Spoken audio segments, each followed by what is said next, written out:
$680,000. That is not a house, that is not an inheritance, that is not a decade of bad decisions. That is the difference between two inflation numbers, 1.3 percentage points, 1.3, and nobody put it on your statement.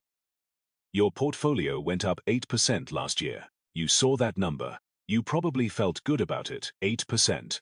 Here is the number you did not see. 4.7. That is your real return, after inflation took its cut. And right now inflation is not taking a small cut.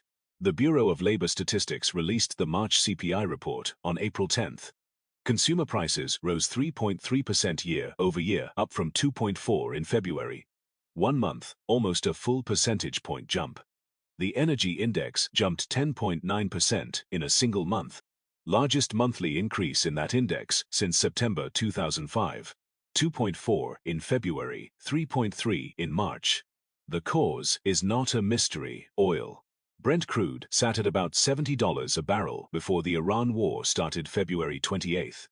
End of March, it hit 118. Today it is around 117. Gasoline up 18.9% over 12 months. Fuel oil up 44.2%. $70, 117, same barrel, 5 months. And yesterday the World Bank published its April commodity markets outlook. Their exact words: the largest oil supply shock on record. Energy prices projected to surge 24% in 2026. Brent averaging 86 a barrel in their baseline, up to 115 if the war drags on and infrastructure damage gets worse. Now, all of this is public data, published numbers. I am not sitting here pretending to be your advisor. I am reading you the same reports your advisor has on a desk somewhere. What you do with it is on you, but keep reading. Here is where your portfolio comes in, and here is where it gets uncomfortable. Your brokerage app shows you one number, the nominal return, 8%, maybe 9%. Looks healthy. Your broker is not lying to you. They are just choosing which number to put in front. The nominal number, not the real number. Not the one that actually tells you when you can stop working. Historically, the S&P 500 has returned about 10.5% nominally. Adjusted for inflation, that drops to about 6.7%. That gap has always existed, but right now it is wider than it has been in 4 years. That is not a design flaw, that is the design. If you hold VTI or VU, and statistically a lot of you do, your energy sector weight is 4.21%. 4.2, almost nothing. You look at that and think oil does not touch you. But here is what oil does touch. 4.2% direct exposure, 100% indirect exposure. Every single dollar in your portfolio: tech, healthcare, financials, consumer discretionary, all of it has its future purchasing power drained by inflation. Oil drives CPI. CPI eats your real return. You have a slow, invisible leak, and the gauge on the outside still reads full. The difference between 3.3% inflation and 2% inflation is 1.3 percentage points. That does not sound like a lot. You would not notice it on a monthly statement. You would not notice it on a quarterly statement. You notice it when you are 62 and the math says keep working. But that is not even the real damage yet. Let me show you the compound math. And I need you to follow this because the numbers are the entire point. Start with $500,000. That is not rich. That is a 42-year-old logistics manager in Charlotte who has been putting money into a target date fund through Fidelity or Vanguard since they were 27. 15 years of maxing out the 401k plus employer match plus market growth. 500,000. 2 scenarios, same portfolio, same nominal return, 7% in both. The only thing that changes is inflation. Scenario 1, inflation at 2%, that is what the Fed targets. That is what your retirement calculator probably assumes. 7 minus 25%, real growth. 500,000, growing at 5% real for 25 years. You hit 67 with about 1.69 million in today's purchasing power. Scenario 2, inflation at 3.3%, which is what BLS just printed. 7 minus 3.3, 3.7% real, same 25 years. Same 500,000, 67 years old. Approximately 1.24 million. The gap, $450,000. Same person, same contributions, same job, same nominal return on their brokerage screen. 450,000 fewer dollars in actual purchasing power. Stretch it to 30 years, the gap blows past $680,000. $680,000. What is your real return right now? Not the number on the screen. The number after 3.3%. Do you know it? Have you calculated it even once? 1.3 percentage points, 30 years, $680,000. Translate that into time. If that person in Charlotte needs 1.69 million to retire at 67, and they are only going to reach 1.24, they keep working. At 3.7% real growth, they need roughly 3 to 5 additional years. To close that gap, retiring at 70 or 71 instead of 67. Not a bad quarter, not a correction, not a crash. Inflation, doing what inflation does, quietly. Underneath the number your app shows you. And it gets worse, the Fed is not cutting.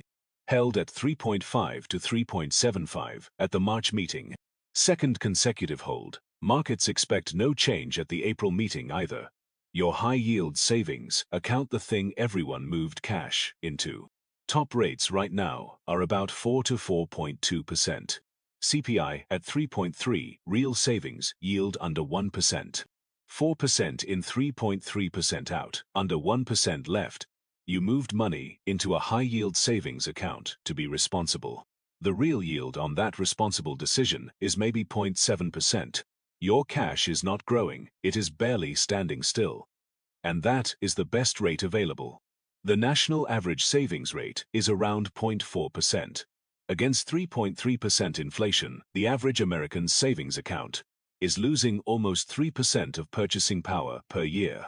That is not saving, that is organized erosion. Not my opinion. BLS and the FDIC publish the numbers, I just put them next to each other.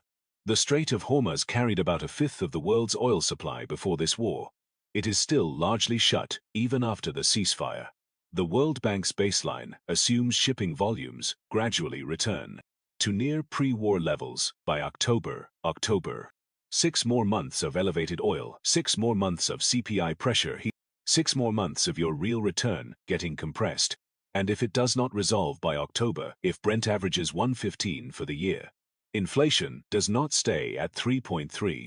Capital Economics has warned it could hit 4% inflation against 7% nominal, 3% real, not 3.73. Run the same math. 500,000 at 3% real for 30 years. 1.21 million. Against the 2% inflation scenario, 2.16 million. $950,000. 950,000 gone, not because you picked the wrong fund, not because you panicked, not because you bought crypto at the top, because oil went up and inflation followed and nobody changed the number on your screen. 1.3 percentage points.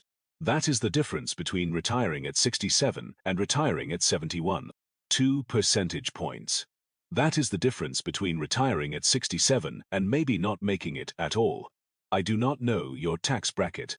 I do not know your time horizon or your risk tolerance, or how many kids are looking at college. The math is a calculator and 20 minutes. What I do know is that the number your brokerage shows you is not the number that matters. It never was. And there is a version of this conversation about whether the portfolio you think is diversified actually is, because 4.2% energy weight does not mean what most people think it means, but that is a different math problem. If you have been watching this and you are already running the numbers, I know. You are thinking what I was thinking when I first stacked these columns next to each other. That this should be on the front page of the statement every quarter. It is not, it probably will never be. 42, Charlotte Logistics Manager, 120,000 household income. Been doing everything right for 15 years, maxing the 401k. Rebalancing once a year, not panic selling. And right now, today, their retirement just moved 3 to 5 years further away. Not because of anything they did. Because of a strait they have never seen in a country they have never visited. 1.3 percentage points. That is the number that is actually running your retirement. And it is not on your statement.